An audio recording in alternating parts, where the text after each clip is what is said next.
Thank you for joining me this afternoon, and I'm going to share some more scriptures and talk about the fact is that the rapture has to precede the time of the tribulation or the time of Jacob's trouble. And of course there's a number of reasons. That's why we're doing a lot of videos about this, so people will have a sure foundation of knowing what they believe. You know, it's important that you, of course, not just take my word for it. You need to search the scriptures to find out if what's being taught is accurate. You know, don't take my word for it, because a number of reasons. One is that, you know, when you research these things out, now you can be assisted by good teaching and really be pointed in the right direction, but you know, when you research these things yourself and go verify the scriptures, then this will, you know, lay a good foundation for what you believe. I find that most people are swayed back and forth simply because they really don't have a good foundation in the word themselves, and they don't really have become grounded in spiritual truth, so they can be swayed or deceived by other people who are preaching false doctrine. And so that's one way of really protecting yourself, is to, you know, research these things yourself and really become established in what you believe, and that's important.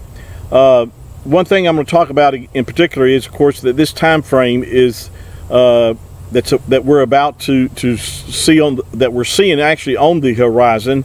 This time frame that when Yahuwah is going to come out of his place to punish the inhabitants of the earth for their iniquity.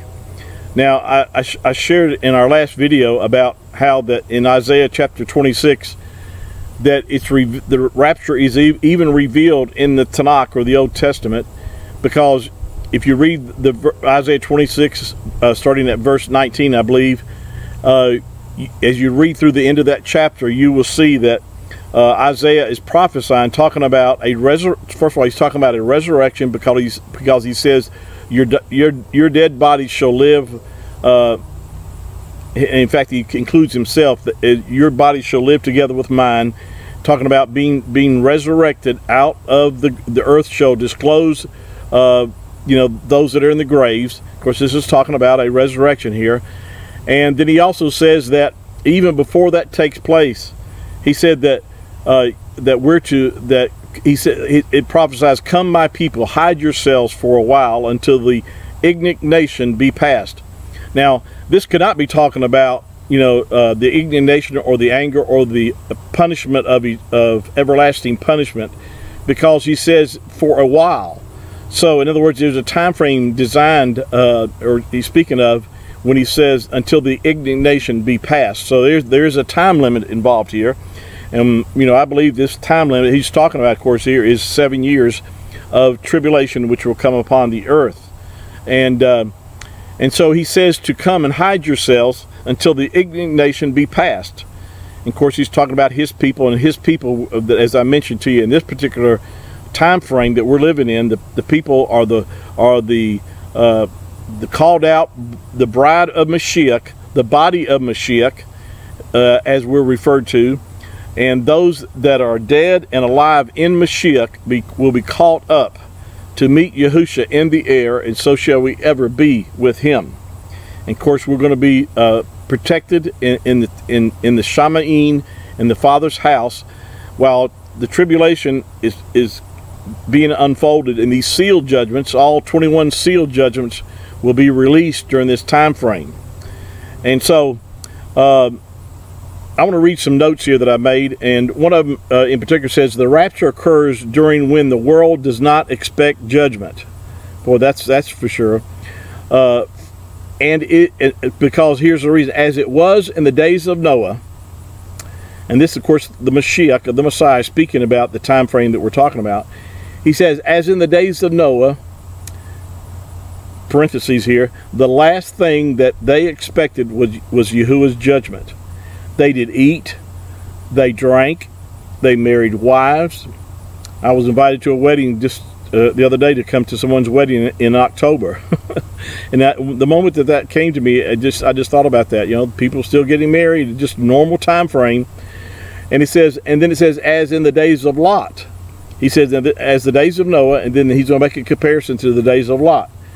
They bought, they sold, they planted, they built. In other words, they built homes or whatever. Even thus, and that's happening today. People are just going about in their lives today as if nothing is different. And of course, those that are paying attention, those that are watching the signs of the time, realize that we're at 11:59, right at 12 o'clock, before the tribulation will begin. And then it says, he says, even thus shall it be in the day when the Son of Man is revealed.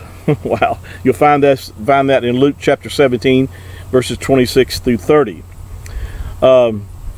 So he's telling us that it's going to be a time frame just as it was in the days of Noah and the days of Lot. In other words, life is normal. That's why I shared with you in a few videos in the past the other day about the fact is that the rapture will happen, I believe, on an ordinary day. There will be not some particular day when everybody's just, on go, ready to thinking it's going to happen that particular day. Because, and of course, in my dream that I had about the rapture, I mentioned to the fact is that was one of the things that really stood out in my dream, was that it was just an ordinary day. I was in my home. I was going from one room to the other, and all of a sudden, things started happening, and you could go back and listen to my video that I did on that. But the thing that really stood out to me was the fact is that there was nothing in particular that I was, say, looking for to happen that particular day.